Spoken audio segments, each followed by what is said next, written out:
what I would like to do today is I'm going to give a brief description of my book, the 3 themes associated with it. I know that many of you have read it, so I'll keep it short. Some haven't actually, but I will keep that part short. Yes. And then what I'm going to do is I'm going to tell a story like those from the book, and it would, fortunately, in discussions with Joanne, we both came to the conclusion that given the people that were going to be here today, telling a story from the book in order to entice people to buy the book would be useless because most of you already have the book. So I didn't want to repeat anything that you've already heard or read. So I'm going to tell you a story that I purposely left out, and we'll explain why. But it's I think you'll find it interesting. And then after that, I will talk about we'll have Q&A, questions and answers. You can ask me anything about the book or the process of writing the book. I get a lot of questions about that. How did you write? How did you come about to write it and publish it? People are interested in doing that. So without any further ado, the book itself, you've seen it. Many of you have read it. What I ended up writing, I should say, was very different than what I started out writing. As many of you know, grew up here in the Bay Area, went to Homestead High School, UC Berkeley, and then spent 30 years in the Air Force. And during that 30 years in the Air Force, I was a pilot, but I had other jobs too, flying air refueling tankers, KC-135s and KC-10s. And during that period, I met some wonderful people, and I went to some amazing places and got to do some incredible things. And I wanted to write about those experiences. It was an appreciation. That's how I started the book. And what happened was that I kept getting drawn back to certain traumatic events in my life. I would start writing about an event, and then I'd come back to these same events, things like growing up with an alcoholic mother, and a particularly humiliating experience with a 6th grade teacher at Grant School, and then my divorce from now my ex-wife, but my divorce early in life. That was very painful. Like all divorces are painful. And other events like that I wanted to talk about. So this became a personal journey because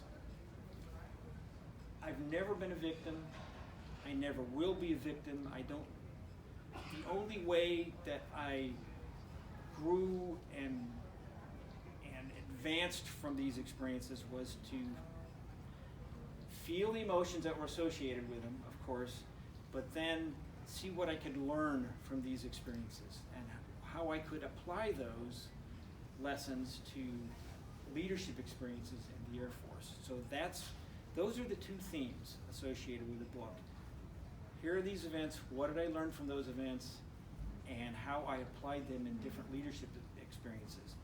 There are 42 chapters in the book, and they all have stories associated either with these events, lessons from these events, or leadership experiences, and how I used what I learned from these prior experiences in life. When I finished that, I looked at the book and thought, well, this is great. I'm really pleased that I did this, but this doesn't really. It's not looking forward anymore.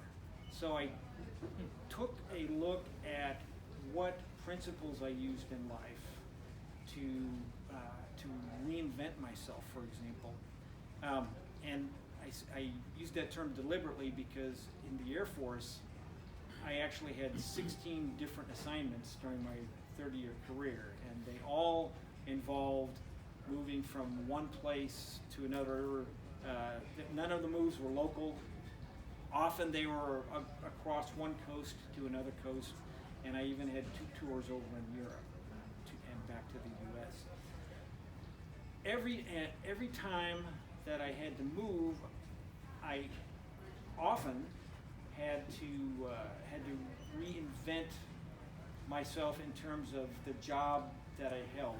For example, the last 3 jobs I had in the Air Force, I was a group commander, flying group commander for a KC-135 operational group. The next job I had was over in Europe, and that was reinventing or visualizing the supply chain infrastructure for the supply and transport military, the entire DoD supply and transportation network throughout Europe. And then my last job, I worked for the U.S. ambassador to Belgium, working with the Belgian military as the chief of the Office of Defense Cooperation. 3 wildly different jobs requiring very different skill sets and a knowledge base. And so how did I do that? And I realized after looking at this that I applied some important principles associated with my beliefs and how I approached life in general, but I approached it in terms of reinvention. So that's the last part of the book. That's the 3rd theme, as many of you have found out. So what I'd like to do now is tell you. Let me take a step back. For those who read the book, even just the first few pages of the book, you know that I had a pretty thrilling experience as a student pilot in a T-38, where I came within 10 feet of hitting the ground at over 100 miles an hour on a night flight, and this happened through a combination of going into a wind shear, being an over-aggressive student pilot, and flying to an unfamiliar runway. So I didn't have any visual cues, and I describe it all in the book. And that was obviously an important event in my life. It was almost the last important event in my life, but made it through, didn't hit anything, and I learned a lot about myself and about how I wanted to approach my life, not just as an Air Force pilot, but as a man. Big emotional event.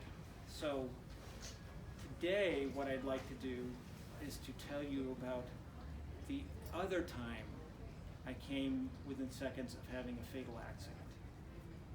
This was deliberately, or I deliberately left this out of my book because I did not want the focus of my book to be on Bruce Hurd's amazing escapes from death and flying adventures. And I was because the book is more about a personal journey than anything else, as you know. And I did not want, one of those events happens and people go, oh gee, that was scary. And if it happens, same type of thing happens a second time, people start looking at you differently and go, this happens to you a lot, doesn't it? Is there a reason for this? So I didn't want any questions about that. I didn't want it to detract from the message.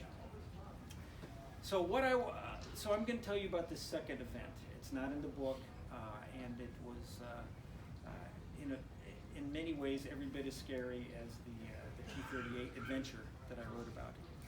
Let me set the stage. So this takes place in the spring of 1992.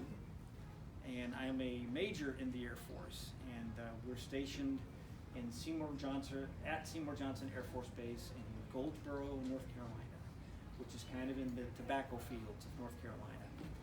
And I'm with the 344th Air Refueling Squadron, and we're flying the KC-10 tanker aircraft. And the KC-10 at the time was a pretty new plane. It was state of the art for 1992, and the KC-10 is a jumbo jet. It's in the same category as a Boeing 747 and an L-1011, very large aircraft. It's like a DC-10, except it has additional refueling equipment on it, modified for Air Force use.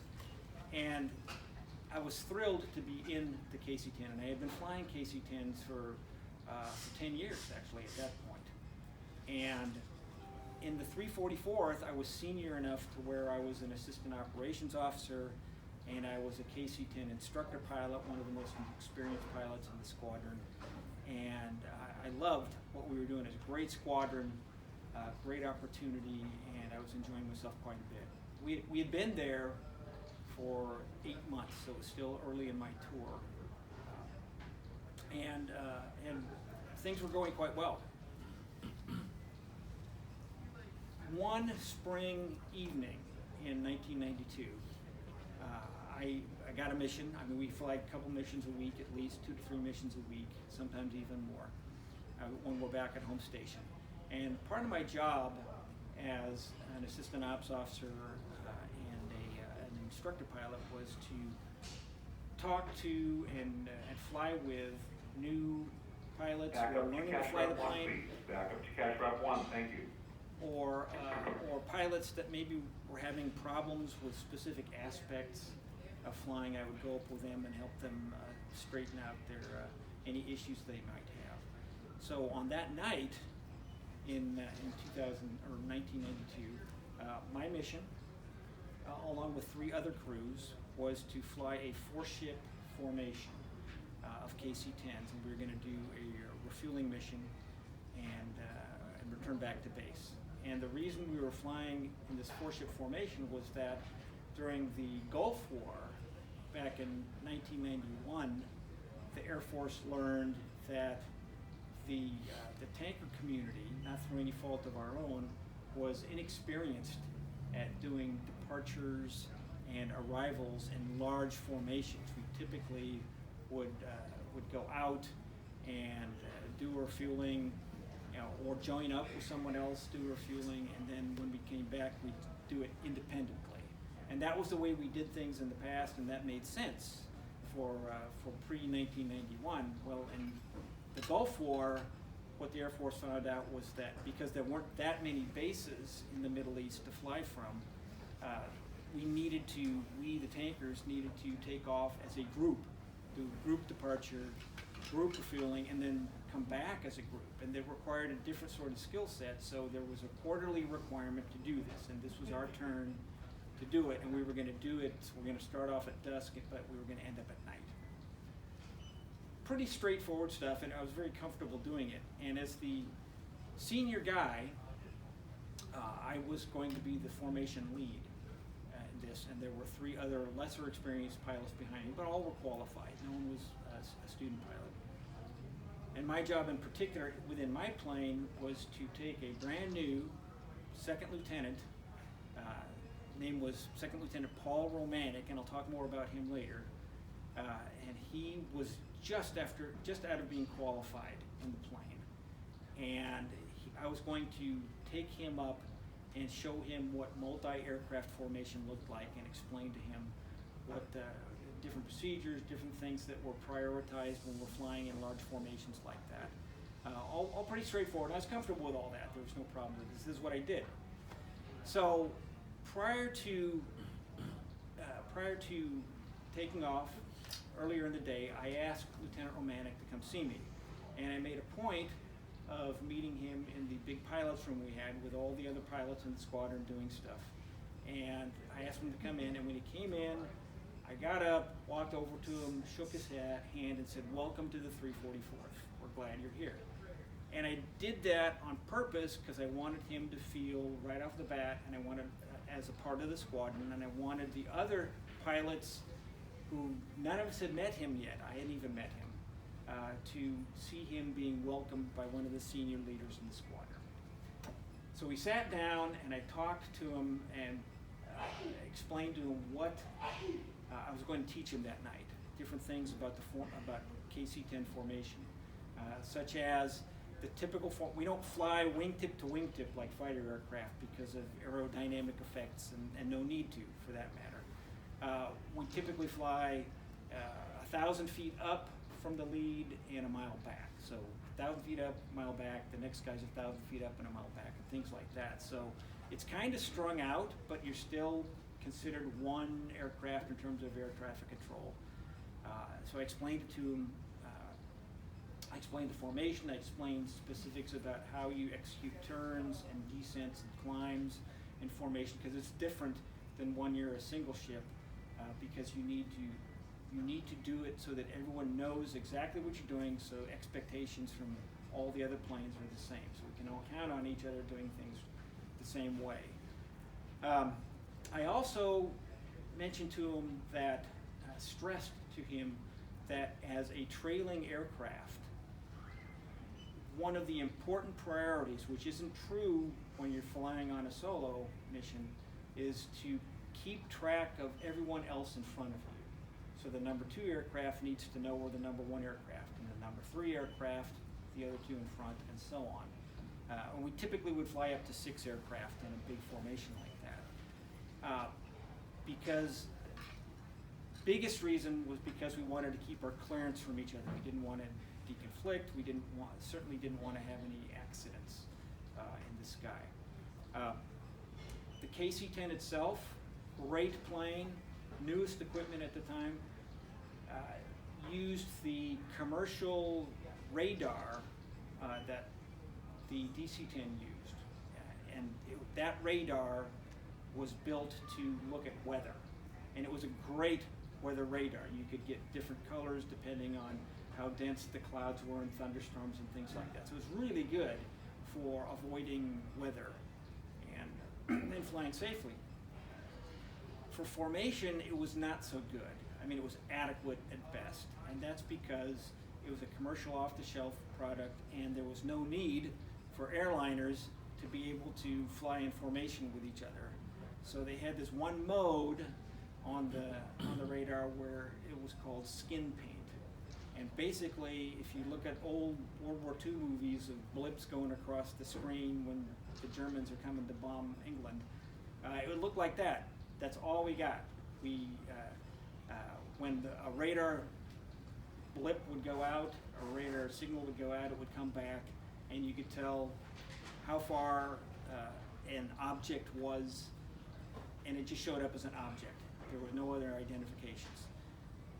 The reason I brought this up to the lieutenant was I was going to explain to him what we were going to be doing and how important keeping the aircraft in front of you on the radar is, because even in the skin paint mode, basically had to continually adjust the tilt. It was a manual adjustment. Nothing was automatic about this. And that was kind of more of an art than a science, in that I knew as an instructor that if he's 1,000 foot and a mile, then it's 1 degree up, you put the tilt. And there are rules of thumb associated with that, but you wouldn't know that unless you had experience with it. And it was important to keep that in mind. So I stressed that to him.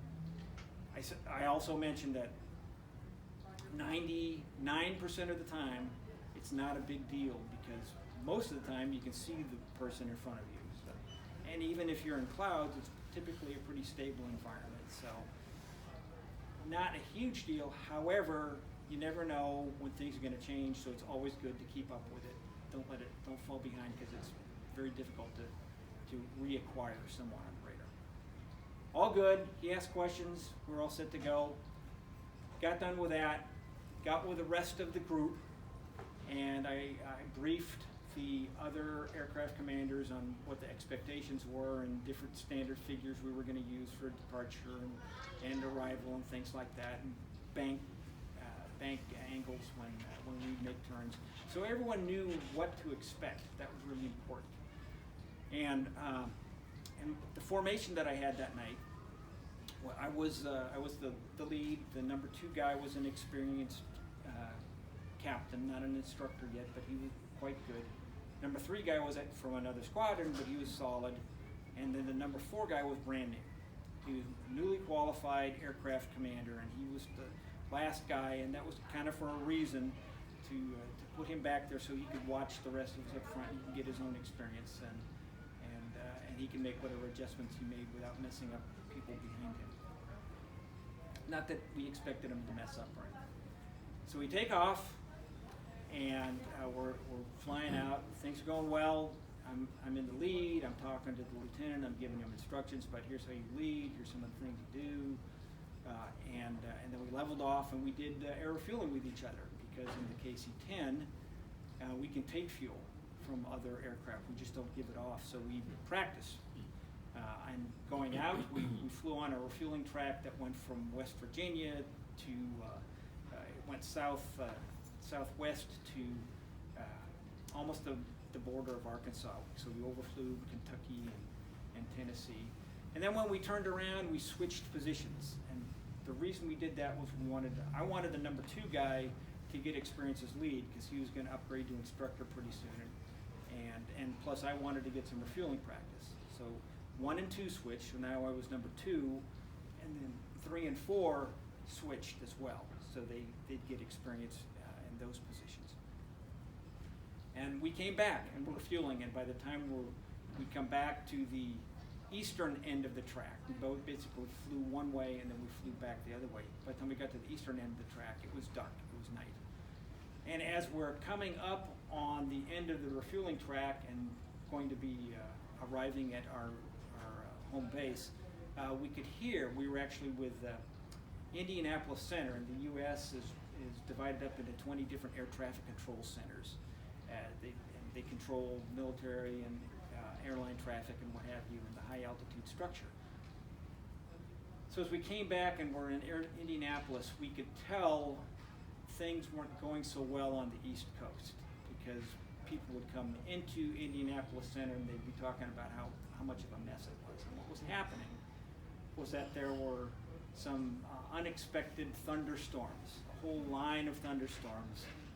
There were breaks in the line, but basically a line of thunderstorms that ran from Georgia all the way up into Maryland, kind of along the Appalachian Mountains. So it was a mess, and we had to go right through that to get to our base, so we were going to have to go through that. And people coming out of the other air traffic control centers were talking about how crazy it was, and how people were, airliners were diverting to alternate bases and turning around, and having to get special vectors to go around thunderstorms and like. And you don't want to take a step back. Available bookseller 2, cash out 2, please. Available bookseller 2, cash out 2. Thank you. We had to stay away from thunderstorms when we were flying because of the turbulence. If you've ever been flying in an airliner and you come into turbulence, if you multiply whatever you've had in the past by 10 to where it can cause structural damage to the plane, that's what happens when you fly too close to a thunderstorm. So we needed to avoid thunderstorms at all costs. So we fly into Indianapolis Center. We're listening to 2 different radios at this point. One is the air traffic control, and there's also an interplane radio between just those of us in the formation. And we get handed over to Atlanta Center, and we went from a relatively busy but not overwhelming air traffic environment to craziness. People were talking constantly. Airliners were trying to get diversions to this place, that place, the other place. People were starting to divert and just telling air traffic control that they were doing it without getting clearance because it was so crazy. So the lead aircraft is trying to, and at this point we're number 2. And lead's is talking to air traffic control. We just basically listen. Lead aircraft is trying to get vectors to around storms and back to home base. And at this point, and we're in clouds too.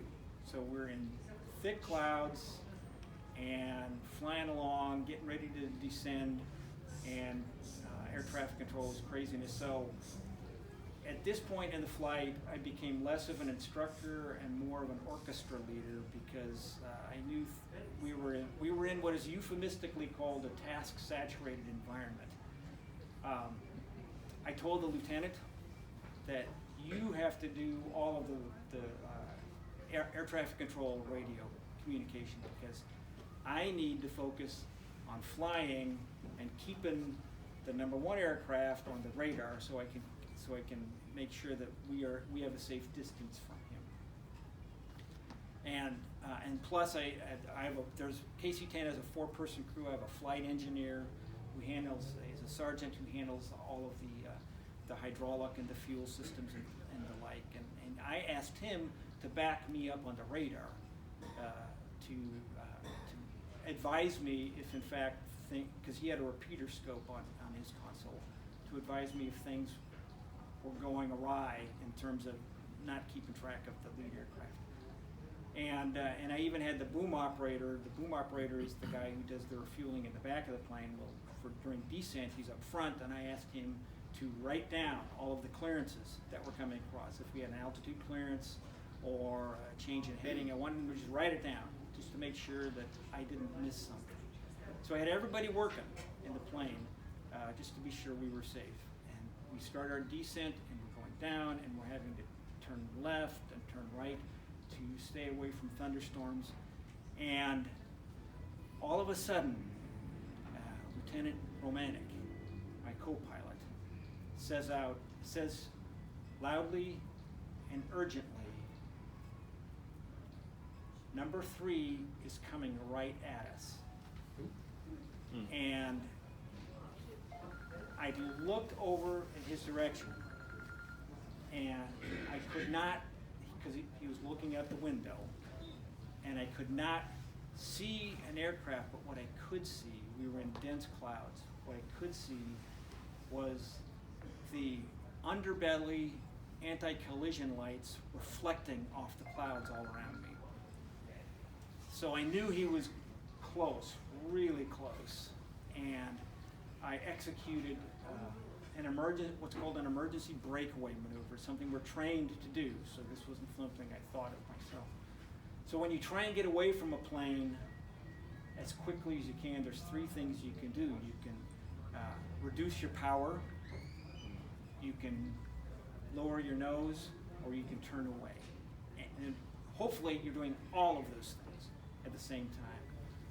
So simultaneously, what I did was I keyed the microphone on interplane frequency, and I said, "Number 3, stop your descent now." We were already, since we were descending, we were already in near idle power, so I couldn't reduce my power anymore, very little. So there's what's called a speed brake on the plane, and the speed brake raises some panels on the wings. Speed brake it's a good term because it describes what it does, but nothing is instantaneous in a 200-ton KC-10 aircraft that's aerodynamically built. You just don't slow down quickly at all. So I pull the speed brake, and I start nosing over, and then I begin to turn to the left, turn away from him. And I got to maybe 5 degrees, and I stopped, which isn't much. This is level. 5 degrees is just starting to turn. My intent was to turn as quickly as I could, but after 5 degrees, he came into full view, and he filled my windscreen off the right-hand side. And I was afraid that if I banked up any more, my wing would hit him. And so I could not turn any quicker away from him. And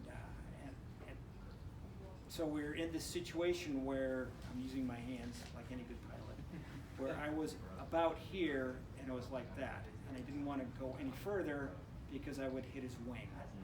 Plus, I didn't want, if I didn't hit his wing and I made any more bank, then I would lose sight of him, and I absolutely didn't want to do that. I wanted to keep him in sight.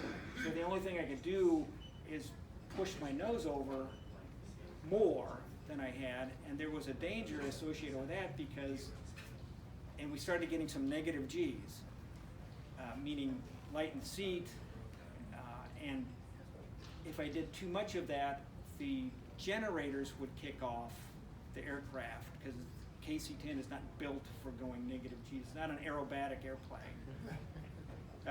And I would lose electricity at night, in the dark, lose my weather radar, and fuel would stop being pumped into the engines. So we could lose thrust too. So I couldn't just dive because that would be, and in the midst of thunderstorms. Just not a good situation. So what happened? So basically, this whole thing took about 5 to 10 seconds, which doesn't sound like much, but it was an eternity before I got enough distance from him where I felt I could bank it up more and just complete it and break out of the formation. So I did, and obviously we made it. Colliding with another plane, it would definitely have been fatal. If there's any question about that, the KC-10 is not built for battle damage. So we got away, and I descended. I called air traffic control, went immediately to weather radar to make sure we weren't going into thunderstorms, and we avoided that. Called air traffic control to get a separate clearance, and we came back to base. And the formation, the other 3 aircraft came back to base as well, separately. We were separate air traffic control entities at that point. We land. We don't say anything to each other after that. There's no remarks, we were silent. We all knew that we had come very, very close to hitting each other and having a fatal incident. As I'm taxiing back in, I land the aircraft. We didn't do any practice landings. We were landing, we're calling it a night. As I land the aircraft, I call the other 3 planes on the interplane frequency and said, I want to meet immediately after your planes are buttoned up in the squadron briefing room. We need to debrief what happened. So we land, we get on the bus. Again, no one's talking about anything. I mean, we were running our checklist and stuff, obviously, but no extraneous conversation whatsoever, which is unusual. We get to the squadron. We all gather around, and I'm leading this discussion. And as we were approaching on the bus ride to the squadron, I was thinking about this, and it was still fresh in my gut. And what I was thinking about was that I did not want to destroy this young captain who was the inexperienced captain who was the number 3 aircraft. I did not want to destroy his self-confidence or to launch on him. As upsetting as the whole thing was, I needed to talk to him. And I felt that he probably felt badly about the whole thing and was feeling badly enough that he just needed some information from me, and we could get him training and get him back up to speed. So anyway, we gather together, and I, of course, lead the discussion. And I tell people what happened, and then I asked the captain, who was the number 3 aircraft, what did you see in your plane? And I was shocked. He didn't even notice anything that had happened. He was so focused on stuff going on inside the cockpit that he missed the fact that he almost hit a giant aircraft off to his left. And that told me a lot, that this guy was just completely overwhelmed, flying the plane in this environment. So I said, okay, well, we need to talk more about priorities and priority, for example, of keeping all the other planes in front of you, and if you lose them, then you break out of the formation. That's the procedure. So we'll go over the stuff later. And the next thing I did is I asked anyone else in the formation have anything to say. And the flight engineer, the guy that runs the panel, fuel and hydraulic panels, from the number 4 aircraft, said, yeah, I was watching on the radar, and when your 2 blips merged into one, I was really scared. And of course, as you might imagine, 2 blips merging into one meant that even at a mile, the radar on his plane could not distinguish us as separate objects. That's how close we were. And I will tell you what happened next was extremely unusual. It is the only time during my 30-year Air Force career that I raised my voice in anger. And I never did that. I mean, some people made a habit of doing that type of thing. I never did it. It was counterproductive. It shows weak leadership if one has to resort to yelling at people to get your way. So I never did it, except this case. And it was not even deliberate on my part, it was a reaction. All that had built up during the flight and the fear and what have you, it came out, and I said, "You saw this developing and you said nothing? What is the matter with you?" And his reaction was very telling as well, in that he didn't think it was his place as a flight engineer to talk on the interplane radio. He had the capability to do it. He had a microphone. He could have done it very easily. But to him, the interplane radio was where the pilots talked with each other. So he didn't think that he could or should talk on that radio. And so I asked him, "Did you tell your pilot that you saw this developing?" No, sir, he was kind of busy. So this told me a lot. And it was shortly after that the debrief ended.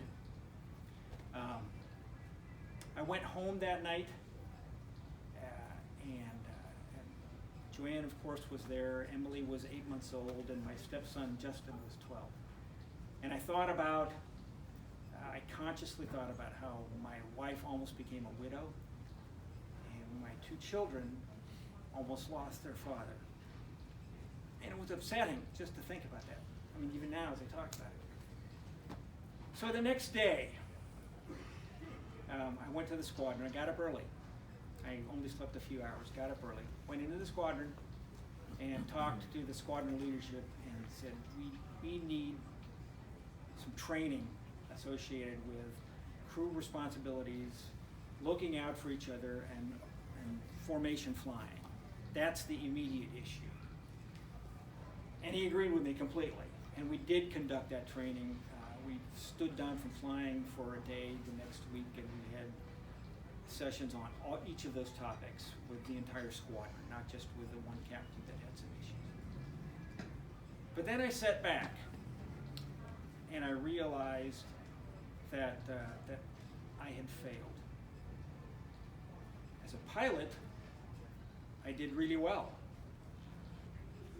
We were in position the whole time. We flew well. My crew was working together very nicely. We handled what was coming at us in a very difficult situation. So the pilot, I did well. As a leader, I failed. And the reason I failed was that even though I was not the flight lead, as the senior leader in the flight, I should have realized that these situations might overcome less experienced members in the flight, and that I should have stopped what was going on, directed the lead to get separate clearances for all of us so that we could all, and training done for the night, so that we could all go home safely, rather than wait for something to happen. And so what this taught me, those lessons, those are important lessons.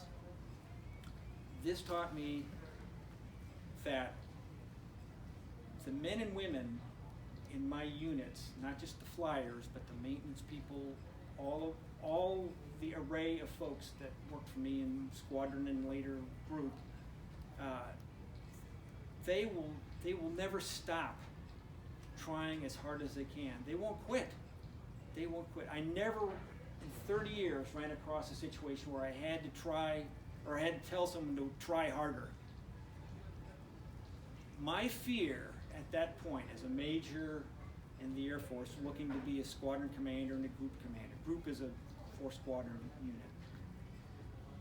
My fear was that my guys, my men and women, would get themselves in these situations and try so hard that they could hurt themselves, they could hurt their plane, they could kill themselves. And I needed to understand that and prevent that from happening in leadership situations, leadership positions that I held from that point on.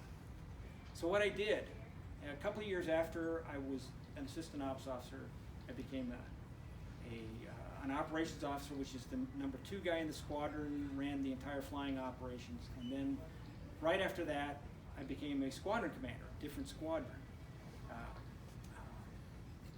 And so I had 200 people in my squadron, pilots, aircrew members, and maintenance people.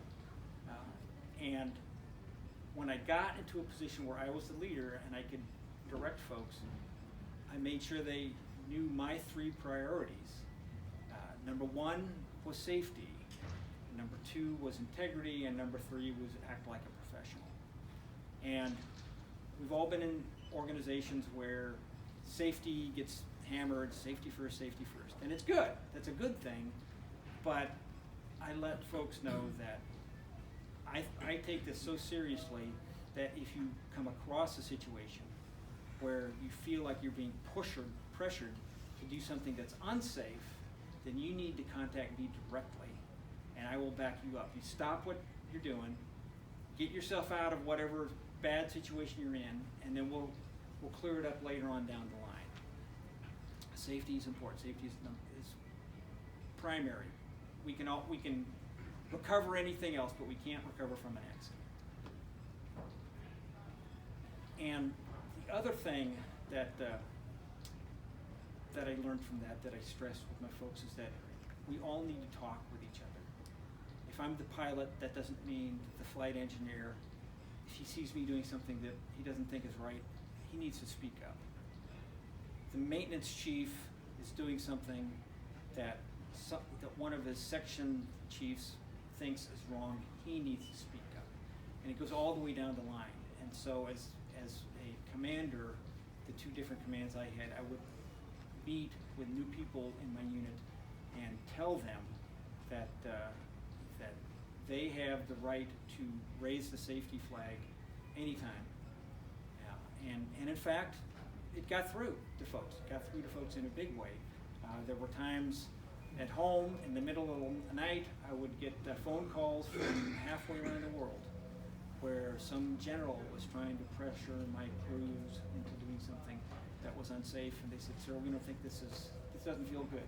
I said, "Well, then don't do it." And you have the general talk to me. And I never ever got any severe or serious pushback. I had to answer questions, but I backed my men and women up the whole time. So fast forward. So I had that experience. I established those priorities. This really came home. These emphasis items I had came home in a huge way when I became a group commander at Robins Air Force Base in Georgia. And as a group commander, I had 4 different squadrons. I was a colonel at that time. I had 4 different squadrons under my command. And I had the command for 2 years. Near the end of the 2-year period, we had a huge inspection coming up. This was our every other year report card from Air Mobility Command, where they looked at how we do our operations. And we would get looked at regularly for a lot of reasons, but we wouldn't. The bottom line was, if you fail the operational inspection, nothing else that you did could save you from that. I mean, you get a failure overall. You could maybe not do so well on the administrative inspections, but if you did well on the operational area, then you were seen as being a success. So this was a huge inspection, and we knew it.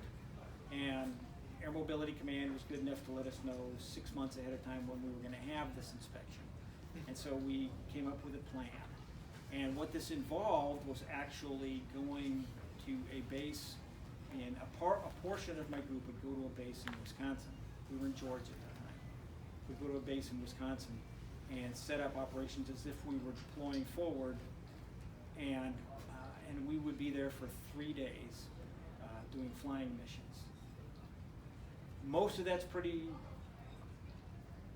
much what we did every day. So for the first couple of days, it was all great. We expected it to be all great. But we knew that the last day was the most difficult, because that's when we would have to do all of the same things that we do normally as if we were under chemical attack. So we would have to wear these chemical suits. And that was extremely difficult. Operations slowed down significantly because the chemical suits that we would wear our normal BDUs, normal uniform, but we would have to wear this over uniform that had kind of a canvas overcover and charcoal lining in it, and that was to ward off, basically it resisted any fluids, they would repel off of it, and the charcoal lining would absorb anything that made it through, but it also would help any sort of gases from coming in. So it was as effective as it could be given the circumstances, but as you might imagine, it was extremely hot when you wear this, so you had to be really careful. Plus we had a hood and a gas mask, the whole works. And there was reasons why we did this. This was Saddam Hussein was still in power, and he and Assad and from Syria and the North Koreans, we all knew that they had chemical weapons, so we needed to be prepared in case we went to war with those guys. So what we planned to do was have 2 days set aside for practice, 1 month apart. The first one was 2 months ahead of the inspection. The inspection was going to be in May, so we had a March and an April, 1 day that everything was blocked. And it's difficult to do that. You have to plan for blocking, no flying for months in advance. And it was good. It was a great plan, except for the fact that as we approached the March date, I was getting ready to do my last briefing to the entire group, and my 4 squadron commanders came up to me and told me that they weren't ready for this inspection. So, and these are guys, they're getting graded too on this whole thing. These are guys who are leaning forward. I'm sure it killed them to tell me this, but the fact is that the group had been so overtaxed on other real world situations that the people that they had left were exhausted, and the people that they would really want to go through this big inspection 2 months from then were not around. So it was just a combination of events put us in a bad situation, and they didn't want to do it. And meanwhile, I have the chief of my inspection division is telling me, no, we got to go ahead. We got to go ahead. Otherwise, we aren't going to be prepared. And so I made a decision. I said, okay, we're canceling this first day inspection. We'll make it a training day for those who are here, and then we'll focus the big inspection on one other day that we have for training that we have set aside. In the meantime, we'll do some individual training for people, because I don't want to push our folks too far. We're looking for an accident if we do this. So as we approached the day in April, it still looked okay. March would have been a lot cooler temperature, which is important in the chem suit, but April potentially okay. So as we approach the day that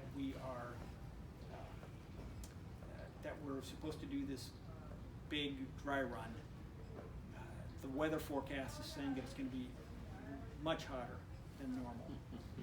And we're looking at it, we're watching it, so I tell the inspection team and my guys, okay, let's start as soon as the crack of dawn, because you don't want to be doing this stuff at night. It's tough enough because you're wearing goggles and you can't hardly see, and it's just not a good situation to begin with. In the daylight, it's difficult. At night, it's really, if you're at war, you do what you have to do. But this is, so I said, just get started as early as we can. As soon as there's any sort of sunlight, we'll start this. It's supposed to be all day long. So we're there, and there's no clouds in the sky. So it's there. Not only is it supposed to be hot, but there's no cloud cover at all to help cool things down at least a little bit. So we start, and my guys are out there doing their thing, and the temperature is actually, even for a day that's projected to be hot, it's actually rising quicker than what we had expected. And after a couple hours, I start getting worried, and I I'm in the command post listening to what radio reports I'm getting from people, including the inspectors. And I call one of my squadron commanders over, my senior squadron commander, and say, you're in charge here. I've got to go out and see what's going on with everybody. I want to make sure they're okay. So I put on my chemical suit and walk out there, and I'm walking around the flight line talking to people in the heat, and they're all shocked to see me, like, Colonel Hurd, what are you doing here? How are you doing? And every one of them, to a person, said, I'm doing great, it's all good, yes sir. And of course they're going to say that. I didn't expect them to say anything but that. But I could look through their goggles and I could listen to their voice and I get more of a sense of how they really are feeling. And I could tell as time went on, because I was getting sweaty and tired, I could tell that it was wearing on them. After another couple hours being out there, and we're like maybe a third, well less than half of the way through this entire exercise scenario that we're supposed to go through to be ready for this inspection. We had loudspeakers set up around the ramp, and on the loudspeaker comes over, exercise is terminated due to heat. And so the people all around me, they turn and look at me to see, is this for real? Is this, what do you want me to do? And so I take off my hood, take off my gas mask and say, take off your equipment, get some water. And I spent the next 10 minutes walking around the ramp, making sure that people got the word on that, because it can be kind of hard to hear even over the loudspeakers. So once I made sure that everyone got the word, I didn't question the decision.